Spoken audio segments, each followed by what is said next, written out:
Hello friends, स्वागत है आपका आपके अपने यूट्यूब चैनल सीटेट मंत्रा पर। फ्रेंड्स, आज के इस क्लास में हम डिस्कस करेंगे सीडीपी के क्वेश्चन। सारे क्वालिटी क्वेश्चन से उनका डिटेल में हम एनालिसिस करेंगे।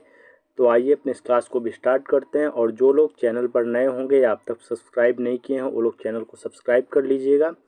और इस क्लास का पीडीएफ आपको सीटेट मंत्रा के टेलीग्राम चैनल पर मिल जाएगा और टेलीग्राम चैनल का लिंक आपको डिस्क्रिप्शन में मिल जाएगा। ठीक है, तो आइए अब अपने इस क्लास को स्टार्ट करते हैं। देखिए, पहला क्वेश्चन क्या पूछा जा रहा है। पहला क्वेश्चन है कि अपनी स्वयं की चिंतन प्रक्रिया को जांचने, मूल्यांकन करने और तदनुसार परिवर्तन करने की योग्यता क्या कहलाती है। मतलब फ्रेंड, जो खुद की सोचने की प्रक्रिया होती है, जो खुद की चिंतन करने की प्रक्रिया होती है, उसमें मूल्यांकन करना, फिर उसको मूल्यांकन करके मैं जो सोच रहा हूँ वो सही है या गलत, उसको परिवर्तित करने की योग्यता आपसे उसको परिवर्तित करने की योग्यता क्या होती है, आपसे ये पूछा जा रहा है। उसे क्या कहा जाता है। ठीक है, जैसे स्वयं की चिंतन करने की प्रक्रिया को जांचने, जैसे इसको ऐसे समझिए कि आपका एग्ज़ाम है और आपने कुछ नहीं पढ़ा है। ठीक है, आपका कल एग्ज़ाम है और आज आपने कुछ भी नहीं पढ़ा है और अब आप क्या कर रहे हैं, आपके पास एक ही ऑप्शन बचता है कि चीटिंग करना पड़ेगा। ठीक है, क्योंकि कुछ पढ़ा नहीं है तो चीटिंग करना पड़ेगा, स्वाभाविक सी बात है। अब आप चीटिंग करने के लिए सोच रहे हैं। पहले आप क्या सोचते हैं, ठीक है, चिंतन करने की प्रक्रिया आपकी पहले क्या होगी कि जो भी फर्रे हैं उनको हम एग्ज़ाम सेंटर में कैसे लेकर के जाएंगे, या आंसर्स को अपने हाथ में लिख करके जाएंगे। ठीक है, अब फिर इस सोचने के बाद आप क्या करते हैं, उस सोच का मूल्यांकन करते हैं कि अगर मैं फर्रे लेकर के एग्ज़ाम सेंटर में जाऊंगा या फिर अपने हाथ पे आंसर्स लिख करके जाऊंगा तो क्या ये बात सही होगी। फिर उसमें आप क्या करेंगे, इस मूल्यांकन करने के बाद आप उसमें परिवर्तन करें। परिवर्तन क्या करें कि अगर फर्रे लेकर के जाता हूँ, हाथ में लिख करके जाता हूँ, तो मैं रिस्ट्रिकेट भी हो सकता हूँ, 3-4 साल के लिए रिस्ट्रिकेट हो सकता हूँ। तो इससे अच्छा है कि मैं नकल ना करूँ, चीटिंग ना करूँ। ठीक है, तो इस योग्यता को हम क्या कहते हैं, ये जो योग्यता है प्रत्यास्मरण कहते हैं। प्रत्यास्मरण का मतलब होता है फ्रेंड्स कि पुनः याद करना, रिकॉल करना। रटना कहते हैं, मतलब मेमोराइजेशन कहते हैं। ठीक है, ध्यान ध्यान मतलब अटेंशन कहते हैं, या अधिसंज्ञान या परासंज्ञान मेटाकॉग्निशन कहते हैं। तो फ्रेंड्स, ये जो इसे हम क्या कहते हैं, इसे हम कहते हैं अधिसंज्ञान, परासंज्ञान, मेटाकॉग्निशन। ये क्या है फ्रेंड्स, ये मेटाकॉग्निशन है। ठीक है, मेटाकॉग्निशन है, कॉग्निशन है। मेटाकॉग्निशन का मतलब ही होता है कि कॉग्निशन के बियॉन्ड चले जाना। ठीक है, एक आपका होता है कॉग्निशन। कॉग्निशन होता है जिसे हम क्या कहते हैं, जिसे हम संज्ञान कहते हैं। ठीक है, जिसे हम संज्ञान कहते हैं। और आपका दूसरा होता है मेटाकॉग्निशन। ठीक है, तो इस संज्ञान के परे चला जाना हमारा कहलाता है मेटाकॉग्निशन। ठीक है, यहाँ पर पहले चिंतन प्रक्रिया को जांच रहे हैं। ठीक है, तो जांचने में आपने पहले क्या सोचा था, पहले तो यही सोचा था कि चीटिंग कर सकते हैं, तो ये आपका चिंतन था। ठीक है, लेकिन अब चीटिंग कर सकते हैं तो चीटिंग करने से क्या फ़ायदा है, क्या लाभ है, उसको आप जांच रहे हैं। फिर उसका मूल्यांकन कर रहे हैं कि क्या ये करना सही होगा या नहीं होगा। फिर उसमें परिवर्तन कर रहे हैं, मतलब आप अपने कॉग्निशन के बियॉन्ड जा रहे हैं। तो यही होता है मेटा कॉग्निशन, अधिसंज्ञान या परासंज्ञान इसे कहते हैं। ठीक है, और फ्रेंड देखिए, जिसका मेटा कॉग्निशन अच्छा होगा, ठीक है, जिसका मेटा कॉग्निशन अच्छा होगा, सॉरी, जिसका कॉग्निशन अच्छा होगा, संज्ञान अच्छा होगा, उसी का मेटा कॉग्निशन भी अच्छा होगा। ठीक है, मतलब ये दोनों आपस में जुड़े हुए हैं। कॉग्निशन के अभाव में अगर किसी का कॉग्निशन, कॉग्निटिव डेवलपमेंट अच्छा ना हुआ हो तो उसका मेटा कॉग्निशन अच्छा नहीं होगा। ठीक है, तो इसको भी ध्यान में देना। आपसे क्वेश्चन बन सकता है कि मेटा कॉग्निशन को स्ट्रांग रहने के लिए किसकी आवश्यकता पड़ती है, तो आवश्यकता पड़ती है कॉग्निशन की। जब तक कॉग्निशन अच्छा नहीं होगा तब तक मेटा कॉग्निशन अच्छा नहीं होगा। ठीक है, क्योंकि मेटा कॉग्निशन को अगर कोई आधार प्रदान करता है, कोई सीढ़ी प्रदान करता है, तो हमारा कॉग्निशन है। ठीक है, तो यहाँ पर डी विकल्प सही है। और प्रत्यास्मरण, रटना और ध्यान, ये सब आपका किसके पक्ष हैं, ये सब आपके कॉग्निशन के पक्ष हैं। ठीक है, और जब इन तीनों के बियॉन्ड, इससे बियॉन्ड आप जाएंगे तब आपका आ जाएगा अधिसंज्ञान, परासंज्ञान। ठीक, अब हम चलते हैं अपने अगले क्वेश्चन पर।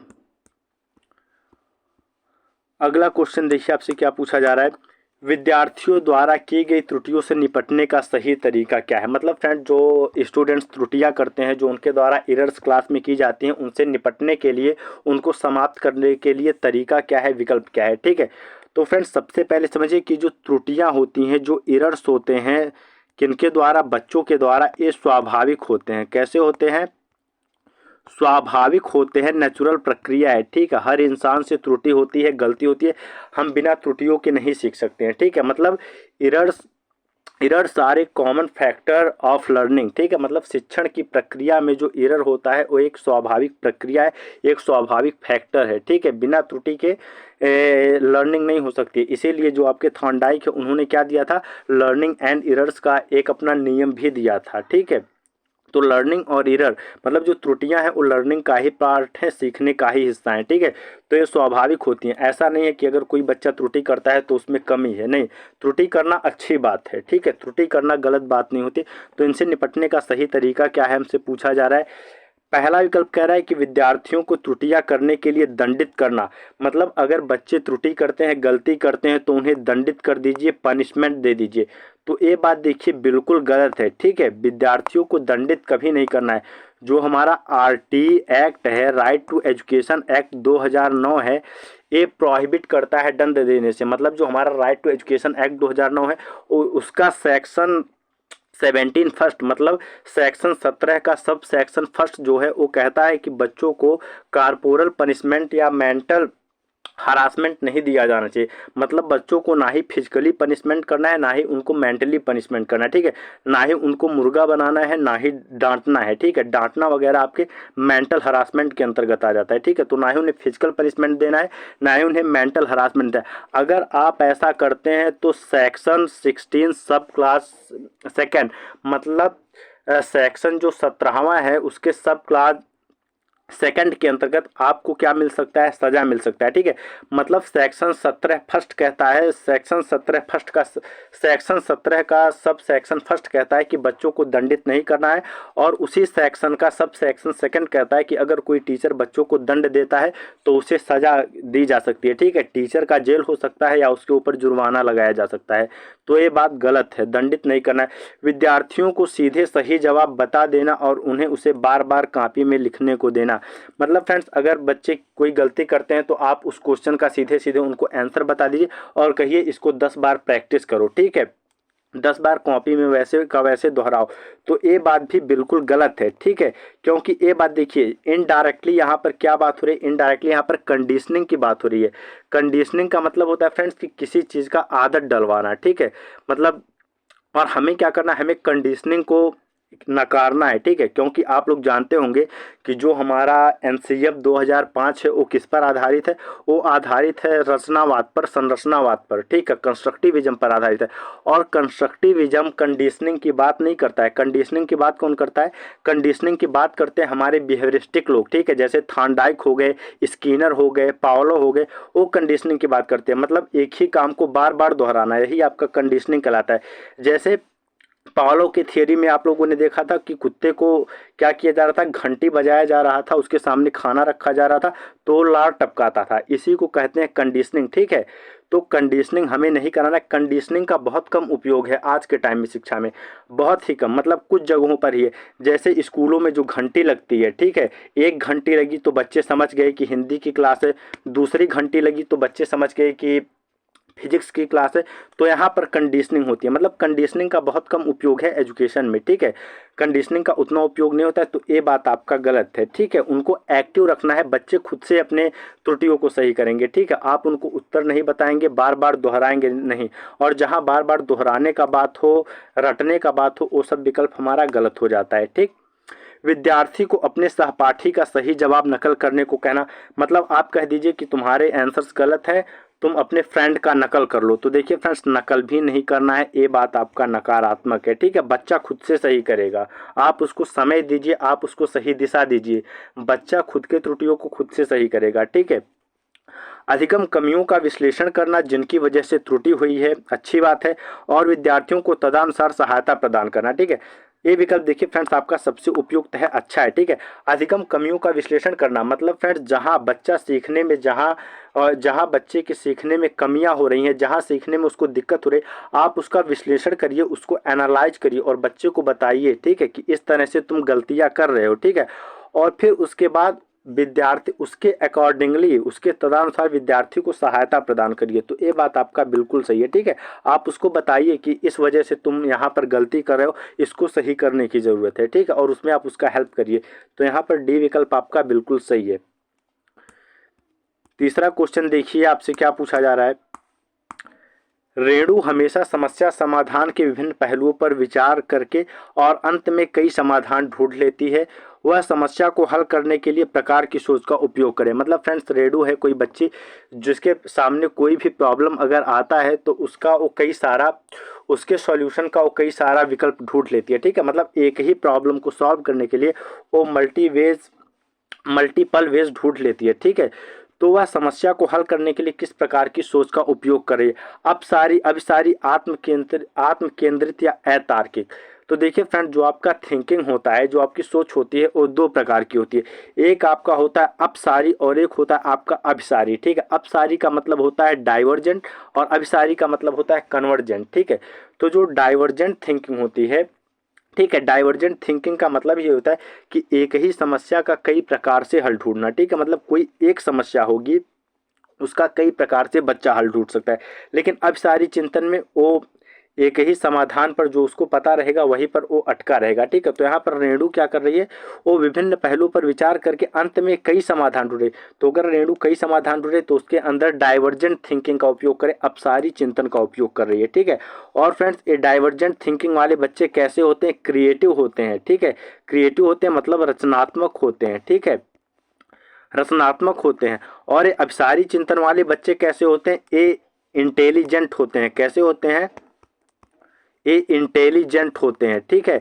मतलब जिस बच्चे के अंदर अभिसारी चिंतन पाया जाएगा, कन्वर्जेंट थिंकिंग पाई जाएगी, वो बच्चा इंटेलिजेंट होगा। और जिस बच्चे के अंदर अपसारी चिंतन पाया जाएगा, डाइवर्जेंट थिंकिंग पाई जाएगी, वो बच्चा रचनात्मक होगा, ठीक है। लेकिन आपसे क्वेश्चन कुछ जगह घुमा करके पूछा जाता है, ठीक है। मतलब आप ऐसे समझिए, जो अपसारी बच्चा होगा, डाइवर्जेंट थिंकिंग वाला बच्चा होगा, वो रचनात्मक तो होगा ही, साथ ही साथ इंटेलिजेंट होता है, ठीक है।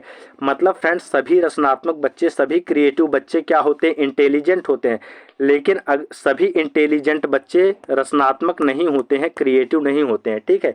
तो आपसे अगर पूछा जाए कि सभी रचनात्मक बच्चे इंटेलिजेंट होते हैं या नहीं, तो आपका आंसर होगा कि सभी रचनात्मक बच्चे, क्रिएटिव बच्चे इंटेलिजेंट होते हैं, ठीक है। लेकिन सभी इंटेलिजेंट बच्चे रचनात्मक होते हैं, तो ये बात आपका गलत है। सभी इंटेलिजेंट बच्चे रचनात्मक नहीं हो सकते। रचनात्मक बच्चा 100% इंटेलिजेंट होगा, लेकिन इंटेलिजेंट बच्चा रचनात्मक होगा या नहीं, ये डिपेंड करता है कि किस तरीके का बच्चा है, ठीक है। तो यहाँ पर अपसारी चिंतन का प्रयोग करें। आत्म आत्म केंद्रित मतलब ईगो सेंट्रिक। तो फ्रेंड्स, ऐसा कुछ नहीं। आत्म केंद्रित सोच कब हो जाती है हमारी, देखिए इसको भी समझ लीजिए, क्योंकि हो सकता है कि यहाँ से भी आपका क्वेश्चन पूछा जाए। वैसे अब तक पूछा तो नहीं गया, लेकिन ए वर्ड किससे रिलेटेड है, पियाजे से रिलेटेड है, ठीक है, जीन पियाजे से रिलेटेड है, तो हो सकता है क्वेश्चन पूछ लिया जाए। आत्म केंद्रित का मतलब क्या होता है कि मतलब सेंटर में जब कोई व्यक्ति खुद को सेंटर में रखता है, ठीक है। मतलब कहने का मतलब ये है, जैसे कुछ लोग अभी भी समाज में आप देखेंगे, ठीक है, जो धर्मों को लेकर के क्या होता है, विवाद चलते रहते हैं, ठीक है। जैसे कई लोग होते हैं, वो कहते हैं कि केवल सनातन धर्म है, कई लोग कहते हैं केवल इस्लाम धर्म है, कई लोग कहते हैं केवल बुद्ध धर्म है, ठीक है। तो वो लोग क्या है, वो लोग आत्म केंद्रित हैं, सेल्फ सेंटर्ड हैं, ठीक है, कि मतलब वो एक ही चीज़ को लेकर सेंटर में चल रहे हैं, ठीक है। उनके उनके लिए केवल सनातन धर्म ही धर्म होता है, बाकी धर्म धर्म नहीं है। तो ये बात बिल्कुल गलत है, ठीक है। इसी को कहते हैं आत्म केंद्रित। मतलब जब खुद को सेंटर में रखा जाए, ठीक है, मेरा पेट भर रहा है तो सबका पेट भर गया, इसी को कहते हैं आत्म केंद्रित होना। तो ये बात आपका बिल्कुल है। जब किसी एक सोच पर टिके रहना, ठीक है, किसी अन्य की बातों को नहीं समझ पाना, अपने ही बात पर अडिग रहना, तो यही कहलाता है आपका आत्म केंद्रित, ठीक। और अतार्किक, तो फ्रेंड्स अतार्किक ऐसा कुछ नहीं होता। अतार्किक का मतलब होता है कि जब किसी बात में कोई रियलिटी ना हो, ठीक है, तो उसे हम अतार्किक कह देते हैं। अगला क्वेश्चन देखिए आपसे क्या पूछा है, निम्न में से कौन सा एक नए संप्रत्यय के अधिगम को बढ़ावा देता है। मतलब फ्रेंड्स, किसी नए कॉन्सेप्ट को सीखना है, ठीक है, बच्चों को किसी नए कॉन्सेप्ट को सिखाना है, किसी नए संप्रत्यय को सिखाना है, तो कौन सा ऐसा एक तरीका होगा जो इस संप्रत्यय को उनमें विकसित करने में उपयोगी होगा। आपसे ये पूछा जा रहा है। ए विकल्प कह रहा है नए ज्ञान को विद्यार्थियों के पूर्व ज्ञान से जोड़ना, अच्छी बात है। नए ज्ञान को विद्यार्थियों के सामाजिक सांस्कृतिक संदर्भ से ना जोड़ना, मतलब जो नया ज्ञान है वो उनके सामाजिक मतलब सोशियो कल्चरल कंस्ट्रक्ट से ना जोड़ा जाए, मतलब एकदम अलग की बातें हों। मतलब आप अगर बच्चे को उत्तर प्रदेश में पढ़ा रहे हैं तो आप उसको दुबई का एग्जाम्पल दीजिए, तो बच्चा क्या ही समझेगा। वो जिस तरह का वातावरण देखते हुए अगर आप उसको वैसा एग्जाम्पल देंगे तभी वो समझ पाएगा, ठीक है। अगर आप उत्तर प्रदेश के बच्चे को थाईलैंड का एग्जाम्पल देंगे तो वो नहीं समझ पाएगा, ठीक है। तो ये बात आपकी गलत है, अगर जोड़ना होता तो सही हो जाता, ना जोड़ना नकारात्मक है। विद्यार्थियों पर दबाव और असफलता का डर पैदा करना, तो देखिए फ्रेंड्स ये भी बात बिल्कुल गलत है, ठीक है। दबाव और असफलता का डर, देखिए जब असफलता का डर आता है, फेलियर आता है, ठीक है, तो असफलता के डर से एक आपका संवेग पैदा होता है, ठीक है। एक संवेग पैदा होता है जिसे कहते हैं एंजाइटी या डर, ठीक है, जिसे कहते हैं एंजाइटी। और ये भी आपका सीटेट में पूछा गया है कि सफलता के डर से कौन सा इमोशन, असफलता के डर से कौन सा इमोशन जन्म लेता है। तो असफलता के डर से आपका संवेग पैदा होगा डर, ठीक है। मतलब जब कोई बच्चा ये सोचेगा कि मैं असफल हो सकता हूँ, असफल हो जाऊंगा, तो उसके अंदर डर पैदा होगा, ठीक है। और ये जो डर होता है एक प्रकार का नकारात्मक संवेग है, निगेटिव संवेग है, ठीक है। और इससे क्या होता है, इससे बच्चा और नहीं पढ़ पाएगा, ठीक है। अगर वो डर जाएगा फेलियर से तो और भी नहीं पढ़ पाएगा, ठीक है। तो उनके ऊपर दबाव डालना और असफलता का डर पैदा करना कि नहीं पढ़ोगे तो फेल हो जाओगे, ये बात बिल्कुल गलत है। क्योंकि जो हमारा संवेग होता है, आपसे भी क्वेश्चन पूछा जाता है कि संवेग और संज्ञान के बीच में रिलेशन कैसा होता है, ठीक है। मतलब जो संवेग है, जो इमोशंस हैं और जो संज्ञान है, कॉग्निशन है, उनके बीच का रिलेशन कैसा होता है। तो उनके बीच का रिलेशन जो होता है वो बाई डायरेक्शनल होता है, मतलब अंतः संबंधित होता है। तो ऐसे में और संज्ञान से क्या होगा, संज्ञान हमारा अधिगम से संबंधित है, जिसका संज्ञान अच्छा होगा वही अच्छा सीख पाएगा। तो अगर संवेग नकारात्मक हो जाएंगे तो संज्ञान के ऊपर प्रभाव पड़ेगा, और जब संज्ञान के ऊपर प्रभाव पड़ेगा तो बच्चा सीख नहीं पाएगा, ठीक। तो ये बात आपका गलत है। विद्यार्थियों के बीच पारस्परिक संपर्क और सहभागिता पर रोक लगाना, तो देखिए फ्रेंड्स ये बात बिल्कुल से, पारस्परिक संपर्क मतलब वो आपस में एक दूसरे की सहायता करें, ठीक है, इस पर आप रोक लगा देंगे तो ये बात आपकी गलत हो जाएगी, ठीक है। वाइगॉत्स्की कहते हैं कि विद्यार्थियों के बीच पारस्परिक सहयोग और सहभागिता होनी चाहिए, इससे बच्चों का जो कॉग्निटिव डेवलपमेंट है या जो लर्निंग है वो और स्ट्रांग हो पाती है, ठीक है। तो ये बात गलत है, क्योंकि ये आपका देखिए वाइगॉत्स्की को नकार रहा है। वाइगॉत्स्की सीधे सीधे कहते हैं कि विद्यार्थियों के बीच पारस्परिक संपर्क और सहभागिता को बढ़ावा देना है, हमें इसको रोकना नहीं है, ठीक। तो यहाँ पर बचता है आपका पहला विकल्प कि नए ज्ञान को विद्यार्थियों के पूर्व ज्ञान से जोड़ना, तो ये बात आपका बिल्कुल सही है, ठीक है। अगर कुछ नया चीज़ पढ़ा रहे हैं तो उसके बारे में, उससे संबंधित अगर कोई बच्चा कुछ पुरानी बातें जानता है तो उससे आप उस बात को जोड़ करके पढ़ाइए, ठीक है। तो ये विकल्प यहाँ पर सही है। अगला क्वेश्चन देखते हैं। अगला क्वेश्चन देखिए आपसे क्या पूछा जा रहा है। दृष्टिबाधिता से जूझते विद्यार्थियों के सफल समावेशन हेतु एक अध्यापिका को क्या करना चाहिए। मतलब फ्रेंड जो दृष्टिबाधिता से जूझते विद्यार्थी हैं, जो ऐसे विद्यार्थी हैं जो देखने में सक्षम नहीं है, ठीक है, मतलब जिनको देखने में परेशानी होती है, विजुअली इम्पेयर्ड हैं, तो ऐसे बच्चे के समावेशन हुए। तो समावेशन का मतलब है कि ऐसे बच्चे को अपने क्लास में पढ़ाने के लिए एक अध्यापिका को क्या करना चाहिए, जितनी हो सके उतनी जानकारी लिखित स्वरूप में प्रदान करनी चाहिए। मतलब ज़्यादा से ज़्यादा इन्फॉर्मेशन को लिख करके प्रदान किया जाए, बच्चे के सामने लिख करके रिप्रेजेंट किया जाए। तो अगर देखिए अगर बच्चा दृष्टि बाधित है, उसको देखने में दिक्कत है, और आप लिख करके जानकारी प्रदान करेंगे तो वो पढ़ पाएगा क्या, नहीं पढ़ पाएगा। तो ये बात आपका गलत है। महत्वपूर्ण जानकारी को रंगीन रेखनियों द्वारा इंगित करना चाहिए। मतलब फ्रेंड जो महत्वपूर्ण जानकारी है, ठीक है, जो आपके इम्पॉर्टेंट इंफॉर्मेशन है उनको आप कलरफुल कर दीजिए। जैसे यहाँ पर अगर मान लीजिए, जैसे यहाँ पर मैं दृष्टिबाधिता को कलरफुल कर दिया हूँ, सफल समावेशन को कलरफुल कर दिया, तो ऐसे ही जो महत्वपूर्ण जानकारी है उसको कलरफुल कर दीजिए। तो देखिए जब बच्चा दृष्टिबाधित है, वो देख नहीं सकता है, उसको देखने में कठिनाई है, तो आप चाहे कलरफुल कर दीजिए, चाहे आप उसके ऊपर हीरा लगा दीजिए, बच्चे को दिखने वाला नहीं है, ठीक है। संप्रत्ययों की व्याख्या करने के लिए श्यामपट्ट पर आरेख बनाने चाहिए। मतलब जो कॉन्सेप्ट्स हैं, जो संप्रत्यय हैं, उनको एक्सप्लेन करने के लिए, उनकी व्याख्या करने के लिए आरेख बनाइए। आरेख बनाने का मतलब है कि उनको हायरार्की में, मतलब एक तरह से जैसे इस तरह से कुछ आरेख बना करके यहाँ ऊपर संज्ञा लिखा गया है, ठीक है। तो संज्ञा के इतने प्रकार होते, इस तरह से आरेख बना करके आप संज्ञा को एक्सप्लेन करिए। तो देखिए, जब बच्चा विजुअली इम्पेयर्ड है, बच्चा दृष्टि बाधित है, उसको देखने में दिक्कत है, तो आप आरेख बनाइए, चाहे आप क्या कहते हैं, ये लीडी लगा दीजिए क्लास में देखने के लिए, बच्चे को दिखने वाला नहीं है, ठीक। तो ये बात आपका गलत है।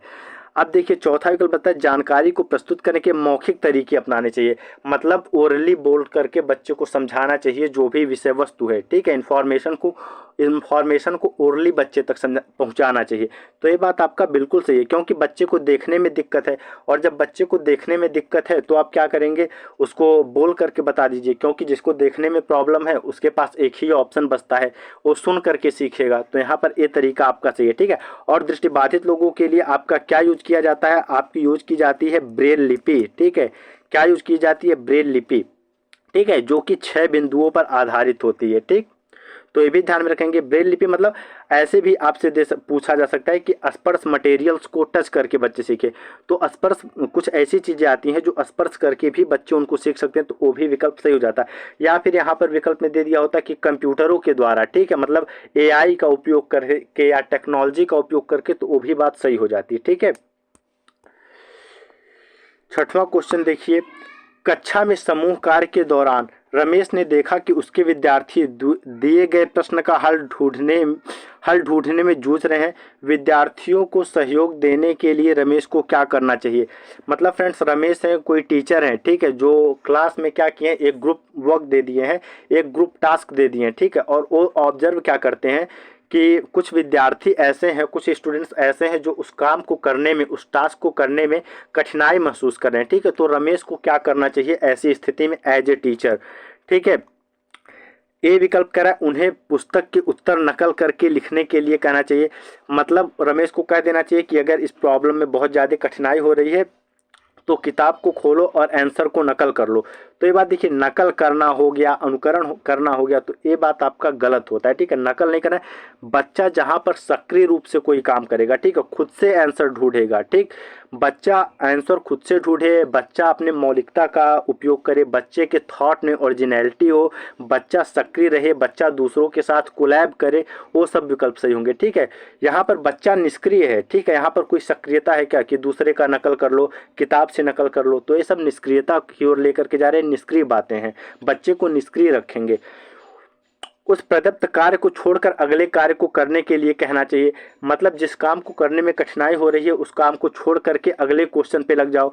तो अगर टीचर ऐसा करने के लिए कहेंगे तो जिस काम में बच्चे को कठिनाई हो रही है, जिस कार्य को करने में बच्चे को कठिनाई हो रही है, फिर उस काम को तो ज़िंदगी भर सीख ही नहीं पाएगा, ठीक है। मतलब अगर आपको बच्चे को जोड़ घटाना गुणा भाग सिखा रहे हैं, तो बच्चे को अगर बच्चा जोड़ सीख लिया लेकिन घटाने में प्रॉब्लम हो रही है, तो आप क्या कह रहे हैं कि चलो घटाना छोड़ देते हैं, हम गुणा करना सीखेंगे, ठीक है। घटाना सीखने की मतलब जिंदगी भर बच्चे को घटाना आएगा ही नहीं, तो ये बात गलत है, ठीक है। हमें भागना नहीं है, प्रश्न से संबंधित संकेत देने चाहिए। ये बात देखिए अच्छी है, ठीक है, ये बात अच्छी है कि प्रश्न से संबंधित संकेत देने चाहिए, कि मतलब जिस प्रश्न को करने में बच्चे को समस्या हो रही है उससे संबंधित आप उसको कुछ संकेत दे दीजिए, क्लू दे दीजिए, हिंट दे दीजिए, ठीक है। मतलब जहां बच्चे फंस रहे हैं वहां पर थोड़ा सा आप इशारा कर दीजिए, आप हल्का सा हेल्प कर दीजिए, जिससे बच्चे उस प्रश्न को कर लें, ठीक। तो ये बात आपका बिल्कुल सही है। अस्पष्ट निर्देश द्वारा प्रश्न को जटिल बना देना चाहिए। मतलब फ्रेंड, जो प्रश्न है, जो क्वेश्चन है जिसको करने में बच्चों को समस्या हो रही है, उसको आप क्या करिए, अस्पष्ट निर्देश, मतलब एक तो जो आपका निर्देश हो वो स्पष्ट हो और दूसरे प्रश्न को और जटिल बना दे। तो देखिए ये बात गलत है, ठीक है। एक तो निर्देश स्पष्ट नहीं होना चाहिए, दूसरे आप प्रश्न को और जटिल बना दे रहे हैं, मतलब बच्चा पहले से जूझ रहा है और आप उसको और जटिल बना दे रहे हैं, तो ये बात बिल्कुल गलत है, ठीक है। अब प्रश्न से संबंधित संकेत देने चाहिए, तो ये बात आपका बिल्कुल सही है। और एक क्वेश्चन आपका कहाँ से आया हुआ है, क्वेश्चन आया हुआ है आपका वाइगॉत्स्की से, ठीक है। ये इनडायरेक्टली क्वेश्चन है आपके वाइगॉत्स्की से। वाइगॉत्स्की ही कहते हैं कि जब किसी काम को करने में समस्या हो, ठीक है, किसी काम को करने में समस्या हो तो वहाँ पर क्या करना चाहिए, वहाँ पर हिंट दे देना चाहिए, ठीक है, हिंट दे देना चाहिए, क्लू दे देना चाहिए, इससे जिससे बच्चा उस काम को कर ले, ठीक है। एक तरह से होती है इसके फोल्डिंग प्रदान करना, बच्चे को पाठ प्रदान करना, ठीक है। तो एक क्वेश्चन आपका वाइगॉत्स्की से ही है। तो प्रश्न से संबंधित आपको क्या करना है, संकेत दे देना है, ठीक। 7वां क्वेश्चन देखिए, विद्यार्थियों के संज्ञानात्मक विकास के संवर्धन के लिए लेव वाइगोत्स्की ने किसके कार्यान्वयन की अनुशंसा की है। मतलब फ्रेंड्स, स्टूडेंट्स के कॉग्निटिव डेवलपमेंट के लिए, संज्ञानात्मक विकास के लिए लेव वाइगोत्स्की जो है वो किसके कार्यान्वयन की, मतलब क्या करने से बच्चों का संज्ञानात्मक विकास और बढ़िया हो पाता है। ठीक है, किसकी अनुशंसा किया है उन्होंने, आपसे ये पूछा जा रहा है। पहला विकल्प कह रहा है सामाजिक पृथक्करण, मतलब सोशल आइसोलेशन। तो देखिए फ्रेंड्स, लेव वाइगोत्स्की ने सामाजिक पृथक्करण नहीं, सामाजिक अंतःक्रिया, ठीक है, अगर ये बात होती कि सामाजिक अंतःक्रिया तो ये विकल्प आपका सही हो जाता। लेकिन ये कह रहा है सामाजिक पृथक्करण, मतलब सामाजिक पृथक्करण से मतलब है कि समाज से हट करके, समाज से अलग होकर के। तो ये बात आपका गलत है, क्योंकि वाइगोत्स्की कहते हैं कि जो बच्चा है वो समाज के साथ अंतःक्रिया करके, ठीक है, लोगों से बातचीत करके, इंटरेक्शन के द्वारा क्या करता है, अपना कॉग्निटिव डेवलपमेंट करता है। ठीक, तो ये बात गलत हो गई, सामाजिक पृथक्करण नहीं, अंतःक्रिया। सांस्कृतिक उपकरणों का प्रयोग, तो देखिए फ्रेंड्स, ये बात आपका बिल्कुल सही है। वाइगोत्स्की कल्चरल टूल्स की बात करते हैं, ठीक है, मतलब कल्चरल टूल्स के द्वारा बच्चों का संज्ञानात्मक विकास बढ़िया हो पाता है। ठीक, और आपके कल्चरल टूल्स क्या होते हैं, कल्चरल टूल्स होते हैं फ्रेंड्स आपके जैसे सिंबल्स हो गए, ठीक है, सिंबल्स हो गए, सिंबल्स हो गए, स्पीच हो गई, स्पीच का मतलब वही जो बोलते हैं, बोलना हो गया, ठीक है। और वाइगोत्स्की आप लोग जानते भी होंगे, 3 तरह के स्पीच की बात करते हैं, साइलेंट स्पीच की बात करते हैं, प्राइवेट स्पीच की बात करते हैं, साइलेंट इनर स्पीच की बात करते हैं। ठीक है, तो ये सब आपके क्या है, ये सब सामाजिक सांस्कृतिक उपकरण है। सिंबल्स, स्पीच, आपका लैंग्वेज भी आप मान सकते हैं, इसमें लैंग्वेज भी मान सकते हैं, और आपके जो कॉन्सेप्ट्स होते हैं, संप्रत्यय होते हैं, आप उन्हें भी ले सकते हैं। मतलब सांस्कृतिक उपकरण के अंतर्गत आपका क्या क्या आ जाता है, सिंबल्स आ जाते हैं, संकेत आ जाते हैं, स्पीच आ जाती है, लैंग्वेज आ जाता है, कॉन्सेप्ट्स आ जाते हैं, और आपके साइंस भी आ जाते हैं, संकेत भी आ जाते हैं। ठीक है, तो ये सब आपके सांस्कृतिक उपकरण के अंतर्गत आते हैं। ठीक, और इनके द्वारा बच्चे का संज्ञानात्मक विकास बढ़िया हो पाता है। ठीक है, संज्ञानात्मक विकास का डेवलपमेंट हो पाता है, संवर्धन हो पाता है। और आपका बी विकल्प से कंठस्थीकरण, तो मेमोराइजेशन की बात वाइगोत्स्की नहीं करते हैं, कोई भी रचनावादी कंठस्थीकरण की बात नहीं करता है। निष्क्रिय अनुकरण, मतलब निष्क्रिय रूप से दूसरों की नकल कर लेना, तो देखिए कोई भी संरचनावादी बच्चों को निष्क्रिय नहीं रखता है, वो सक्रिय रखता है। और वाइगोत्स्की क्या है, वाइगोत्स्की आपके सोशल कंस्ट्रक्टिविस्ट है, सामाजिक रचनावादी हैं। ठीक, तो ये बात भी आपकी गलत है, बी विकल्प आपका यहाँ पर सही है, सांस्कृतिक उपकरणों का प्रयोग करके। ठीक है, सांस्कृतिक उपकरण आपके यही हैं, सिंबल्स हैं, स्पीच हैं, क्योंकि देखिए बच्चा बातचीत करेगा तभी तो उसका संज्ञानात्मक विकास होगा।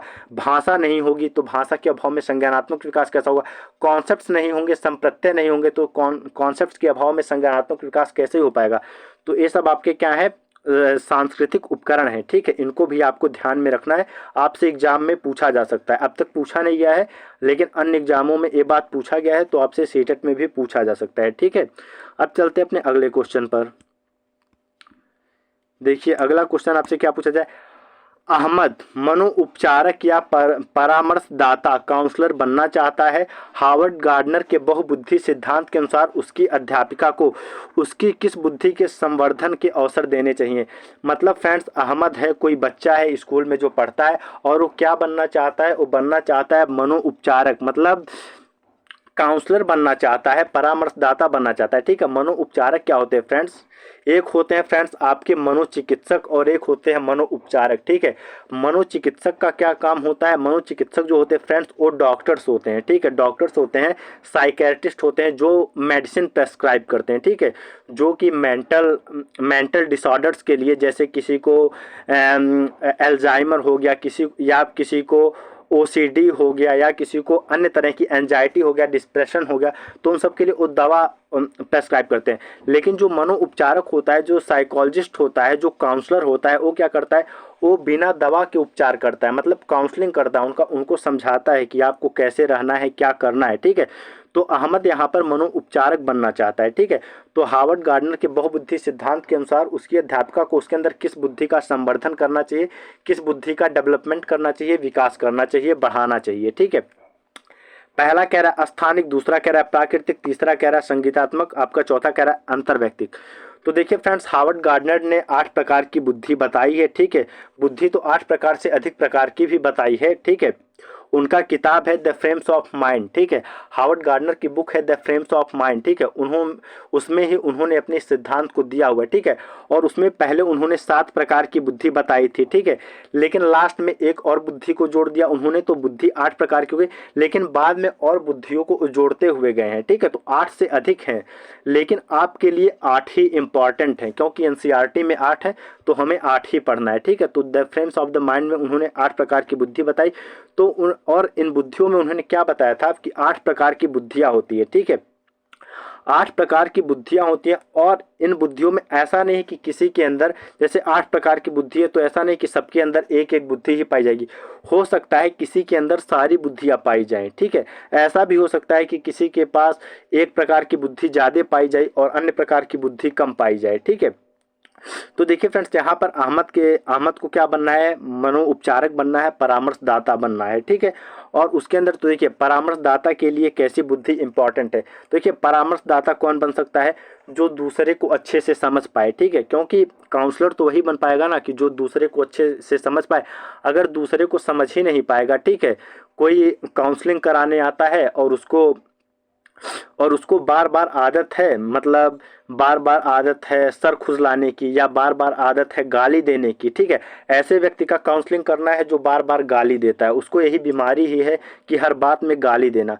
तो अगर दूसरे को समझने के लिए, ठीक है, ऐसी बुद्धि नहीं रहेगी काउंसलर के पास कि वो दूसरे को समझ पाए, दूसरे के पर्सपेक्टिव को देख पाए, तो ऐसे में 2 बार गाली देगा, तीसरी बार काउंसलर उठेगा, 2 झापड़ मार के बैठ जाएगा, ठीक है, क्योंकि भाई उसके अंदर इस प्रकार की बुद्धि ही नहीं है कि दूसरे को समझ पाए। तो दूसरे को समझने के लिए अगर बुद्धि रहेगी तभी वो गालियां सुन पाएगा वहां पर बैठ करके, क्योंकि दूसरे से समझने से यही तो तात्पर्य है कि भाई गाली दे रहा है तो इसका मतलब ये नहीं है कि जो मरीज है, पेशेंट है, वो गाली देने के लिए आए, वो इसकी प्रॉब्लम ही यही है कि वो गाली देता है, क्योंकि उसके भाई फंक्शनल सिस्टम में प्रॉब्लम आ गया है, तो उसका यही प्रॉब्लम है, ठीक है। तो अहमद को क्या करना है, उसके अंदर ऐसी बुद्धि होनी चाहिए जो दूसरे को समझे, ठीक है। तो दूसरे को समझने के लिए कौन सी बुद्धि पाई जाती है, वो बुद्धि पाई जाती है फ्रेंड्स अंतर्वैयक्तिक, मतलब इंटरपर्सनल। कौन सी बुद्धि है, वो बुद्धि है फ्रेंड्स इंटरपर्सनल, ठीक है, इंटरपर्सनल बुद्धि है, ठीक है। और इंटरपर्सनल बुद्धि किसके अंदर पाई जाती है, ये बुद्धि पाई जाती है टीचर्स के अंदर, क्योंकि टीचर्स भी बच्चों को पढ़ाते हैं तो उनको काफ़ी हद तक समझते हैं। ये बुद्धि पाई जाती है एडवोकेट्स के अंदर, वकीलों के अंदर, क्योंकि अगर वकीलों के अंदर ना पाई जाए तो 4 महीने से ज़्यादा केस नहीं चलेगा, वकील केस हार जाएगा, ठीक है, क्योंकि वहाँ पर भी दूसरे को समझना है, ठीक है, सामने वाले वकील को जिसके साथ बहस कर रहे हैं उसको समझना है। टीचर्स के अंदर पाई जाएगी, साइकोलॉजिस्ट के अंदर पाई जाएगी, साइकियाट्रिस्ट के अंदर पाई जाएगी, एडवोकेट्स के अंदर पाई जाएगी, ठीक है। तो यहाँ पर अहमद के अंदर कौन से बुद्धि का संवर्धन करना है, डेवलपमेंट करना है, तो वो होगी अंतर्वैयक्तिक, इंटरपर्सनल, ठीक है। अब देखिए फ्रेंड्स, स्थानिक बुद्धि, तो स्थानिक बुद्धि जो आपकी स्पेशल इंटेलिजेंस होती है, ये ऐसे लोगों में, जैसे जो लोग मूर्तिकार वगैरह होते हैं उनके अंदर पाई जाती है। प्राकृतिक बुद्धि, तो प्राकृतिक बुद्धि नेचुरल इंटेलिजेंस ऐसे लोगों के अंदर पाई जाएगी जो नेचर के प्रति अवेयर हो, ठीक है, जैसे उनको फूल लगाना पसंद होगा, उनको अगर कोई नेचर के साथ खिलवाड़ करता है तो वो चीज़ उनको पसंद नहीं होगा, ठीक है। जैसे क्या कहते हैं, जैसे आप लोग अपने ईवीएस के सेक्शन में पढ़ते होंगे कि चिपको आंदोलन हो गया था, ठीक है, तो चिपको आंदोलन की जो नेतृत्व करता थी उनके अंदर क्या था, उनके अंदर जो आपका नेचुरल इंटेलिजेंस था, प्राकृतिक इंटेलिजेंस था, वो ज़्यादा था, तभी तो पेड़ पौधों को बचाने की बात कर रही थी। तो ऐसे लोगों में नेचुरल इंटेलिजेंस, संगीतात्मक, तो फ्रेंड्स संगीतात्मक इंटेलिजेंस उनके अंदर पाया जाता है जो कि गाने वगैरह में अच्छा हो, या फिर म्यूजिक के पैटर्न के साथ खेलना जानते हो, उनको मैनिपुलेट करना चाहते हो। जैसे आपके कौन हो जाएंगे, नुसरत फ़तेह अली खान, ठीक है, नुसरत फ़तेह अली खान, ठीक, नुसरत फ़तेह, यहाँ पर आपके हो जाएंगे अली खान, ठीक है, नुसरत फ़तेह अली खान, इनके अंदर आपकी क्या पाई जाएगी, नुसरत फ़तेह अली खान के अंदर पाई जाएगी आपकी संगीतात्मक इंटेलिजेंस, ठीक है। और यहाँ पर आपके अंदर इंपॉर्टेंट क्या हो जाता है, इंपॉर्टेंट ये हो जाता है कि देखिए फ्रेंड्स, ये ऐसा नहीं है कि ये 8 प्रकार का जो इंटेलिजेंस है ये सबके अंदर एक एक ही पाया जाए, मतलब जो व्यक्ति मूर्तिकार होगा उसके अंदर प्राकृतिक नहीं पाया जाएगा, ऐसा नहीं है। एक मूर्तिकार के अंदर प्राकृतिक इंटेलिजेंस भी पाया जा सकता है, संगीतात्मक भी पाया जा सकता है, अंतर्वैयक्तिक भी पाया जाता है, मतलब किसी के अंदर 8 प्रकार के इंटेलिजेंस पाए जा सकते हैं, ठीक है, और किसी के अंदर 3 ही प्रकार के, इनके मतलब कह सकते हैं एक तरह से क्वांटिटी में डिफरेंस हो सकता है, ठीक है। मतलब प्राकृतिक ज़्यादा होगी, स्थानिक कम होगा, स्थानिक ज़्यादा होगा, प्राकृतिक कम होगा, ठीक है। लेकिन अगर आपसे क्वेश्चन पूछा जाए कि सारे पाए जा सकते हैं या नहीं, तो सारे पाए जा सकते हैं, ठीक है। 9वां क्वेश्चन देखिए, विविध पृष्ठभूमि से आए विद्यार्थियों या शिक्षार्थियों वाली कक्षा में अध्यापक को क्या करना चाहिए।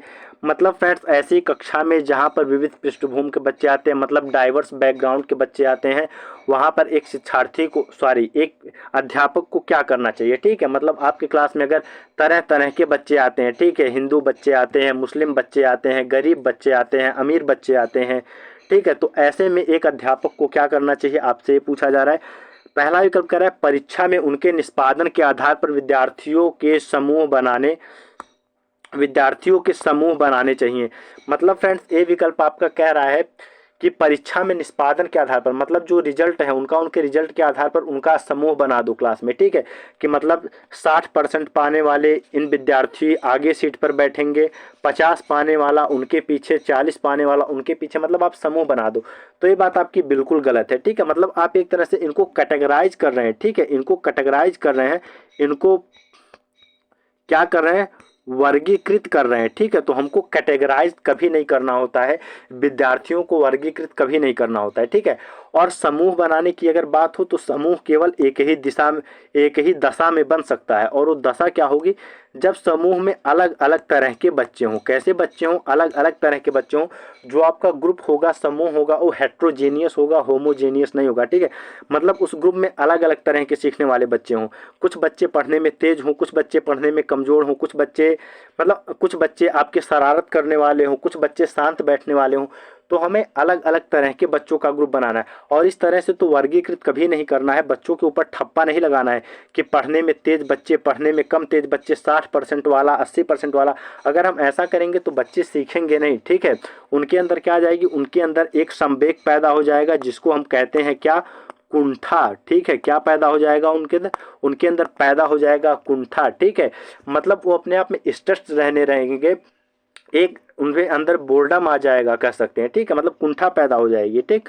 तो ये हमें नहीं करना है, ठीक है। अगर आपको ही कोई इस आधार पर बांटने लगे कि ये देखो सीटेट में 3 बार फेल होने वाला, ये देखो सीटेट में 2 बार फेल होने वाला, ये देखो फर्स्ट अटेम्प्ट में पास करने वाला, तो उस बच्चे से जा करके पूछो जिसको आप कहते हो कि 3 बार फेल होने वाला, उसको अच्छा लगता है क्या, नहीं अच्छा लगेगा। वो एक तरह से उसका हरासमेंट होगा यहाँ पर, ठीक है। तो ये करना गलत है।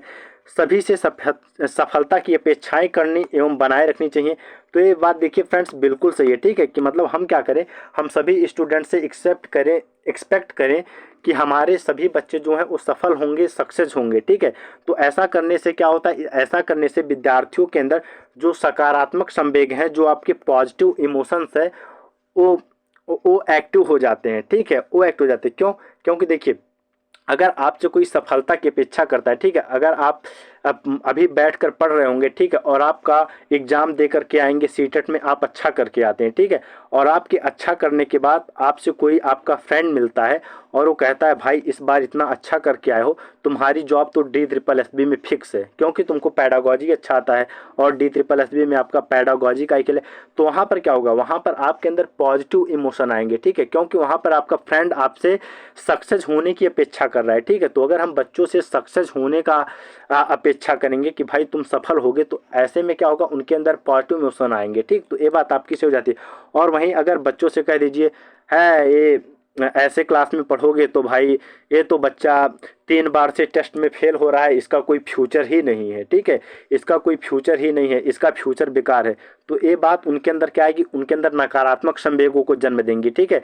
बच्चा डिप्रेस्ड हो सकता है अगर बार बार आप ऐसे कहते हैं उसको कि फेल होते हो यार, ज़िंदगी में कुछ कर नहीं पाओगे, तो इससे डिप्रेशन भी आ सकता है, अवसाद आ सकता है, ठीक है। तो ये चीज़ें हमें नहीं करनी है, हमें उनको क्या करना है, हमें उनको पॉजिटिवली मोटिवेट रखना है, मतलब आंतरिक रूप से अभिप्रेरित रखना है बच्चों को, और उनसे हमेशा सफलता की अपेक्षाएं करनी है, ठीक है। विद्यार्थियों के सामाजिक आर्थिक प्रसंग के आधार पर उनका वर्गीकरण करना। देखिए फ्रेंड्स, फिर ये बात कर रहा है वर्गीकरण करने के लिए अलगाव की बात कर रहा है, ठीक। तो ये बात गलत है, ठीक है। मतलब और वो भी किस आधार पर वर्गीकरण, सामाजिक आर्थिक प्रसंग के आधार पर, मतलब सोशियो इकोनॉमिक स्टेटस के आधार पर बच्चों के उनको अलगाव कर देना। मतलब एक अमीर घर का बच्चा है इसको अलग बैठाओ, एक गरीब घर का बच्चा है इसको अलग बैठाओ, तो ये बात बिल्कुल ही गलत है। ठीक है, ये बात बिल्कुल ही गलत है। और पुराने समय में यही सब तो होता था, जब मतलब हमारा एजुकेशन टीचर सेंटर्ड था पुराने समय में ही सब। तो इसी सब को तो समाप्त करने के लिए आपका आरटीई लाया गया, आपकी नेशनल एजुकेशन पॉलिसीज लाई गई, आपका एनसीएफ लाया गया, इसी सब को समाप्त करने के लिए। तो हमें उनको अलगाव नहीं करना है, वर्गीकृत नहीं करना है। ठीक है, मानकीकृत पाठचर्या और आकलन की विधियों को अपनाना चाहिए। मतलब फ्रेंड्स मानकीकृत पाठचर्या का मतलब होता है कि स्टैंडर्डाइज करिकुलम। स्टैंडर्डाइज करिकुलम का मतलब होता है कि फ्रेंड्स एक ही तरह से सभी लोग चलेंगे। ठीक है, मतलब जो पाठचर्या है, जो करिकुलम है, वो एक तरह से स्थिर है। ठीक है, उसमें कोई परिवर्तन नहीं किया जाएगा, उसी को सारे बच्चों को फॉलो करना है। तो ये बात देखिए बिल्कुल गलत है। ठीक है, हमें मानकीकृत पाठचर्या नहीं चाहिए, हमें पाठचर्या कैसी चाहिए जिसमें हम परिवर्तन कर सके। क्योंकि अगर हम पाठचर्या को मानकीकृत रखते हैं, ठीक है, अगर हम पाठचर्या को मानकीकृत रखते हैं तो ऐसे में क्या होगा, ऐसे में हमें बच्चों के अंदर चेंज करना पड़ेगा। ठीक है, कि भाई हम पाठचर्या को नहीं बदल सकते, तुम अपने सीखने के तरीकों को बदलो। तो ये बात बिल्कुल गलत हो जाती है। हमें कभी भी क्या करना है, हमें कभी भी जो बच्चा होता है, ठीक है, जो बच्चा होता है इसको चेंज नहीं करना है। ठीक है, बच्चे को चेंज नहीं करना है, हमको किसको चेंज करना है, हमको सिस्टम को चेंज करना है। ठीक है, हमें चेंज कहाँ लाना है, चेंज लाना है सिस्टम में, बच्चे में चेंज नहीं लाना है। ठीक है, अगर हम मानकीकृत पाठचर्या का पालन करेंगे, उसको अपनाएंगे, तो इसका मतलब है कि हम एक तरह से बच्चे के ऊपर भार डाल रहे हैं, बच्चे को बदलना चाहते हैं। ठीक है, कि भाई जो है यही है, तुमको सीखना है सीखो, नहीं तो अपने घर चले जाओ। तो ये बात बिल्कुल गलत है। पाठचर्या मानकीकृत नहीं होनी चाहिए, स्टैंडर्डाइज नहीं चाहिए, पाठचर्या आपकी फ्लेक्सिबल होनी चाहिए। ठीक है, तो यहाँ पर आपका बी विकल्प बचता है, तो वही सही है। ठीक है, 10वां क्वेश्चन आपसे देखिए क्या पूछा जा रहा है। रचनावादी दृष्टिकोण सीखने को इस प्रकार मारता है। मतलब फ्रेंड जो रचनावादी दृष्टिकोण है, जो आपका कंस्ट्रक्टिविज्म है, जो आपका रचनावाद है, ठीक है, उसकी फिलॉसफी सीखने को, लर्निंग को किस प्रकार मानती है। ठीक है, तो फ्रेंड जब भी देखिए रचनावाद की बात आए तो आप लोग पियाजे और वाइगोत्स्की, इन दो लोगों को अपने दिमाग में रखिए। उन पियाजे और वाइगोत्स्की की बात मानिए, आपका क्वेश्चन गलत नहीं होगा। ठीक है, तो रचनावादी दृष्टिकोण सीखने को इस प्रकार मानता है, अव्यवस्थित एवं एक पक्षीय। पहला विकल्प कह रहा है अव्यवस्थित एवं एक पक्षीय, मतलब जो अधिगम होता है, जो सीखना होता है, जो लर्निंग होती है वो अव्यवस्थित होती है। तो ये बताइए फ्रेंड्स कि जो लर्निंग होती है वो अव्यवस्थित होती है क्या? अव्यवस्थित बिल्कुल नहीं होती है। बच्चे को हम पहले वर्णमाला सिखाते हैं, फिर बच्चे को हम 2 अक्षर के शब्द सिखाते हैं, 4 अक्षर के शब्द सिखाते हैं, वाक्य लिखना सिखाते हैं, ठीक है, फिर कहानी लिखना, निबंध लिखना सिखाते हैं। इसका मतलब है कि लर्निंग व्यवस्थित है, अव्यवस्थित नहीं है। ये बात आपका गलत है। विलक्षण और असंबद्ध, मतलब जो लर्निंग होती है वो विलक्षण होती है, असंबद्ध होती है। असंबद्ध मतलब डिसकंटिन्यू होती है, जुड़ी हुई नहीं होती है। तो क्या लर्निंग असंबद्ध होती है? क्या लर्निंग असंबद्ध नहीं होती है? बच्चा पहले वर्णमाला सीखा, फिर 2 शब्दों वाले, फिर 2 वर्णों वाले अक्षर सीखा, फिर वाक्य सीखा, मतलब इस संबंधित है, असंबद्ध नहीं है बल्कि इस संबंधित। ये बात आपका गलत है। इंटरैक्टिव और सक्रिय, तो देखिए फ्रेंड्स ये बात आपका बिल्कुल सही है कि इंटरैक्टिव और सक्रिय, ठीक है, क्योंकि पियाजे क्या कहते हैं? पियाजे कहते हैं कि childrens are the little active scientist, मतलब जो बच्चे होते हैं वो क्या होते हैं? नन्हे वैज्ञानिक होते हैं। और क्या होते हैं? Childrens are the active builder और कंस्ट्रक्टर ऑफ नॉलेज, बच्चे जो ज्ञान के सक्रिय निर्माता होते हैं। ठीक है, तो यहाँ पर आपकी यही बात है कि इंटरैक्टिव और सक्रिय होनी चाहिए। मतलब एक ऐसी होनी चाहिए लर्निंग आपकी इंटरैक्टिव होनी चाहिए, मतलब बच्चा अंतःक्रिया करे, विषय वस्तु के साथ, समाज के साथ, टीचर के साथ अंतःक्रिया करके सक्रिय रूप से सीखे। तो ये बात बिल्कुल है। निष्क्रिय तो बिल्कुल नहीं, निष्क्रिय तो हमारा रचनावाद देख रहा है। और आश्रित मतलब दूसरे पर आश्रित तो नहीं। बच्चा जो है वो ज्ञान का निर्माण स्वयं करता है। ठीक है, बच्चा खुद से सीखता है। बस टीचर का क्या काम है? टीचर का क्या काम है? टीचर का काम है फ्रेंड्स फैसिलिटेटर। ठीक है, फैसिलिटेटर मतलब फ्रेंड्स, फैसिलिटेटर का मतलब होता है सुविधाग्राही, सुविधा देने वाला, ऐसे समझिए, सुविधा देने वाला। मतलब टीचर का काम है, फैसिलिटेटर का काम है। और ये बात कौन कहता है? ये बात आपका कहता है एनसीएफ 2005। ठीक है, बच्चा ज्ञान का निर्माण खुद करेगा। टीचर को क्या होना है, टीचर को फैसिलिटेटर होना है। उसको जहाँ सीखने में समस्या है वहाँ पर हेल्प प्रदान करो, क्लू प्रदान करो, हिंट प्रदान करो। ठीक है, तो यहाँ पर हमारा सी विकल्प सही है। तो फ्रेंड्स ये क्लास समाप्त होती है। आई होप कि आपको सब कुछ अच्छे से समझ आया होगा। तो अगर सब कुछ अच्छे से समझ आया तो वीडियो को लाइक करिए, शेयर करिए, चैनल को सब्सक्राइब करिए। मिलते हैं हमें एक अगली क्लास में। आप लोगों को बहुत बहुत धन्यवाद।